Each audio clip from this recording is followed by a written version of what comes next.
Salam, bertemu lagi kita semua. Selamat menikmati video kami. Mohon maaf jika kami ada salah. Semoga kita baik-baik saja. Salam. Sekarang masuk ke video. Indra Mahmud Chaya, tentu saja kemungkinan tidak asing di telinga kita.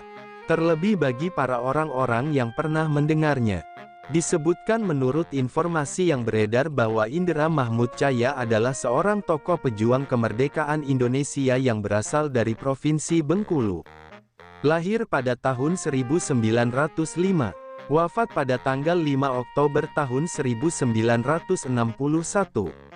Beliau dikenal luas atas perannya dalam perjuangan mempertahankan, mengisi kemerdekaan Republik Indonesia di wilayah Sumatera, khususnya Bengkulu. Kemudian menurut informasi yang beredar bahwa Indra Mahmud Chaya merupakan residen pertama Bengkulu setelah Indonesia memproklamasikan kemerdekaannya pada tahun 1945. Selain itu, beliau juga dipercaya untuk menduduki posisi sebagai Wakil Gubernur Sumatera yang berkedudukan di Pematang Siantar pada tahun 1946. Salah satu kontribusi penting lainnya adalah keterlibatan beliau dalam delegasi Indonesia pada saat perundingan Renville yang berlangsung pada tahun 1947. Di mana beliau ikut merundingkan penyelesaian konflik diplomatik antara Indonesia dan Belanda. Kemudian menurut informasi yang beredar bahwa periode penting kiprah Indra Mahmud Chaya berlangsung pada tahun-tahun awal setelah kemerdekaan, yaitu sejak tahun 1945 sebagai residen Bengkulu.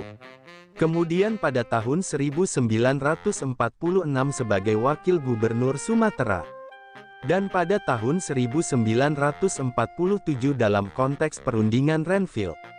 Beliau meninggal dunia pada tanggal 5 Oktober tahun 1961. Kemudian menurut informasi yang beredar bahwa Indra Mahmud Chaya berasal dari Bengkulu dan mengabdikan diri di berbagai wilayah di Pulau Sumatera. Jabatan residen pertama dijalankan di Bengkulu. Sedangkan posisi Wakil Gubernur Sumatera dijalankan dari Pematang Siantar, yang saat itu menjadi salah satu pusat administrasi pemerintahan di Sumatera. Nama beliau kini diabadikan menjadi salah satu jalan utama di Kecamatan Teluk Segara, Kota Bengkulu. Kemudian menurut informasi yang beredar bahwa penunjukan Indra Mahmud Chaya untuk menduduki berbagai jabatan penting mencerminkan kepercayaan pemerintah pusat terhadap integritas dan kemampuan beliau dalam memimpin serta menjaga stabilitas daerah di masa transisi kemerdekaan. Keterlibatan beliau dalam diplomasi internasional menunjukkan kapasitas beliau dalam urusan luar negeri, sekaligus menjadi representasi daerah yang turut berkontribusi dalam perjuangan nasional. Kemudian menurut informasi yang beredar bahwa Indra Mahmud Chaya menjalankan tugasnya sebagai residen Bengkulu dengan membangun pemerintahan sipil di tengah suasana revolusi dan ancaman militer Belanda. Ketika ditunjuk sebagai Wakil Gubernur Sumatera, beliau membantu mengoordinasikan pemerintahan di tengah konflik bersenjata.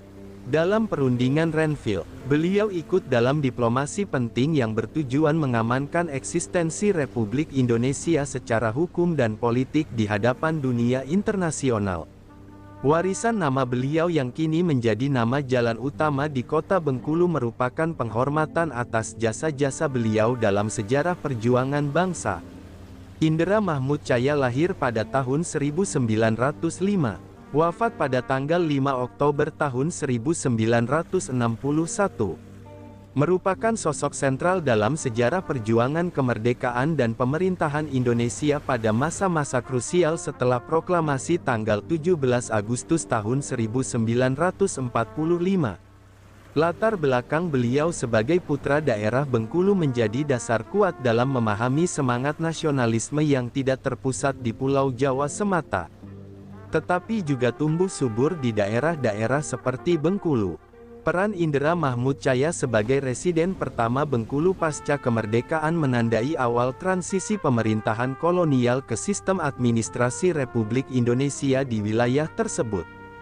Dalam kapasitas ini, beliau berhadapan langsung dengan tantangan-tantangan awal dalam membangun struktur pemerintahan sipil yang sah.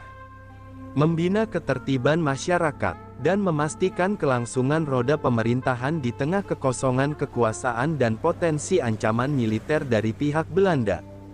Jabatan ini bukan hanya bersifat administratif, tetapi juga merupakan manifestasi dari kepercayaan pusat terhadap kemampuan lokal dalam mengelola otonomi daerah pasca kemerdekaan. Selanjutnya, Indra Mahmud Chaya diangkat sebagai Wakil Gubernur Sumatera pada tahun 1946. Dengan kantor kedudukan di Pematang Siantar, jabatan ini menunjukkan perluasan peran beliau dari tingkat provinsi ke tingkat regional yang lebih luas. Dalam posisi ini, beliau bertanggung jawab mengoordinasikan pemerintahan di wilayah Sumatera yang pada waktu itu sangat strategis secara politik, ekonomi, dan militer. Sumatera menjadi salah satu basis kekuatan Republik ketika Jawa menghadapi tekanan berat dari agresi militer Belanda. Oleh karena itu, peran Wakil Gubernur Sumatera tidak hanya bersifat administratif, tetapi juga diplomatik dan militer. Keterlibatan Indra Mahmud Chaya dalam delegasi Indonesia pada perundingan Renville merupakan bentuk pengakuan terhadap kapasitas diplomatik dan wawasan kebangsaan beliau. Perundingan Renville yang berlangsung pada tahun 1947 menjadi salah satu titik penting dalam diplomasi Indonesia di mata dunia internasional. Keikutsertaan beliau dalam perundingan ini memperlihatkan bahwa perwakilan dari daerah seperti Bengkulu pun diberi ruang untuk berpartisipasi dalam proses strategis yang menentukan arah masa depan Republik. Keberadaan beliau dalam delegasi ini sekaligus mencerminkan inklusivitas nasional dalam menyusun fondasi politik dan diplomatik negara baru. Dari sisi ketokohan sosial, Indra Mahmud Chaya dikenal sebagai figur yang moderat, komunikatif, dan memiliki integritas yang tinggi. Beliau mampu membangun hubungan baik dengan berbagai elemen masyarakat, mulai dari tokoh adat, ulama, hingga kalangan pemuda. Dalam periode yang syarat gejolak, kemampuan membangun konsensus menjadi kunci penting untuk menjaga stabilitas wilayah. Beliau termasuk dalam golongan pemimpin yang mengutamakan solusi damai dan pendekatan musyawarah dalam menyelesaikan konflik. Dari perspektif sejarah ketatanegaraan, jabatan Residen dan Wakil Gubernur yang dijabat Indra Mahmud Chaya berada dalam konteks pembentukan struktur pemerintahan yang tengah berkembang di masa revolusi fisik. Ketika struktur administratif belum mapan dan legitimasi negara masih diuji oleh kekuatan kolonial, kehadiran figur seperti Indra Mahmud Chaya menjadi penting dalam menjaga kesinambungan sistem pemerintahan. Peran beliau secara implisit memperkuat posisi Republik Indonesia di mata masyarakat lokal dan dalam forum internasional. Dari sudut pandang pendidikan politik, keteladanan Indra Mahmud Chaya menunjukkan bahwa elit politik dan birokrasi dari daerah memiliki kemampuan yang setara dengan tokoh-tokoh nasional lain dalam memperjuangkan kepentingan bangsa. Beliau menjadi representasi bahwa pembentukan negara bangsa tidak semata-mata digerakkan oleh elit pusat, tetapi merupakan kerja kolektif yang juga dipimpin oleh tokoh-tokoh dari berbagai penjuru Nusantara. Dalam konteks memori kolektif masyarakat Bengkulu, nama Indra Mahmud Chaya tetap dikenang dan dihormati. Salah satu bentuk konkret penghormatan terhadap jasa beliau adalah pengabdian nama Indra Chaya sebagai nama jalan protokol di Kecamatan Teluk Segara, Kota Bengkulu. Penamaan ini tidak hanya bersifat simbolis, tetapi juga menjadi bagian dari narasi identitas daerah yang bangga terhadap kontribusi warganya dalam sejarah nasional. Jalan ini menghubungkan titik-titik penting dalam kehidupan kota, seakan mencerminkan bahwa jasa beliau telah menjadi bagian dari denyut nadi kehidupan masyarakat Bengkulu. Dari perspektif historiografi, keberadaan Indra Mahmud Chaya mengisi ruang penting dalam narasi sejarah yang selama ini cenderung terpusat. Beliau termasuk tokoh yang harus dikedepankan dalam kerangka sejarah Indonesia yang lebih inklusif, yang mengakui peran daerah dalam membangun bangsa. Dokumentasi, penelitian, Dan penulisan ulang sejarah perjuangan daerah sangat penting untuk memastikan bahwa tokoh seperti beliau tidak terlupakan dan tetap menjadi inspirasi bagi generasi berikutnya. Secara keseluruhan, Indra Mahmud Chaya adalah figur yang memiliki peran multidimensional. Sebagai administrator, diplomat, pejuang kemerdekaan, dan tokoh lokal yang memiliki wawasan nasional. Jejak pengabdiannya memberikan pelajaran penting mengenai pentingnya integritas, kemampuan adaptasi terhadap perubahan, dan kontribusi aktif dalam pembangunan bangsa, baik dari pusat maupun dari daerah. Sumber referensi Google Chrome dan ChatGPT Pro. Di balik kemajuan suatu bangsa, tentu kita tahu akan ada selalu sosok-sosok yang memberikan pengaruh besar, meski sering tak terlihat. Mereka bukan hanya terkenal karena jabatan, tetapi karena dedikasi dan ketulusan dalam bertindak.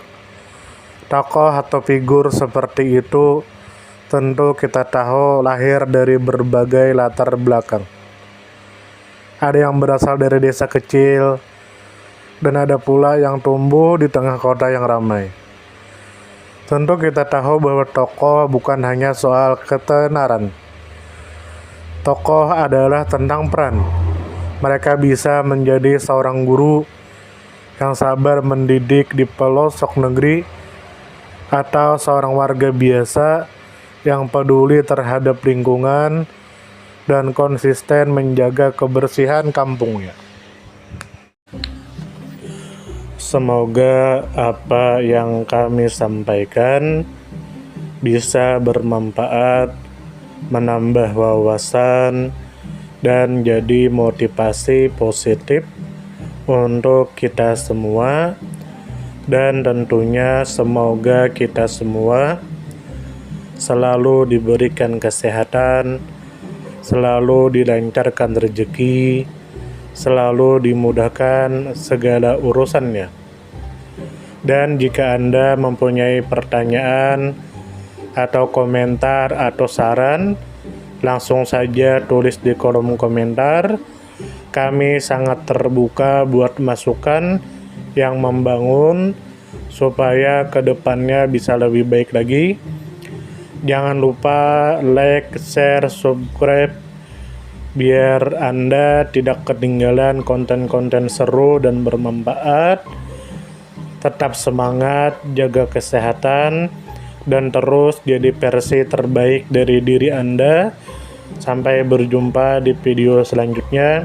Salam hangat dari kami semua, dan selamat beraktivitas.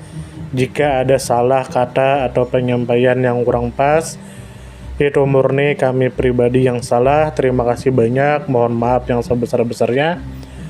Semoga kita dan orang tua kita masuk surga, amin, salam damai.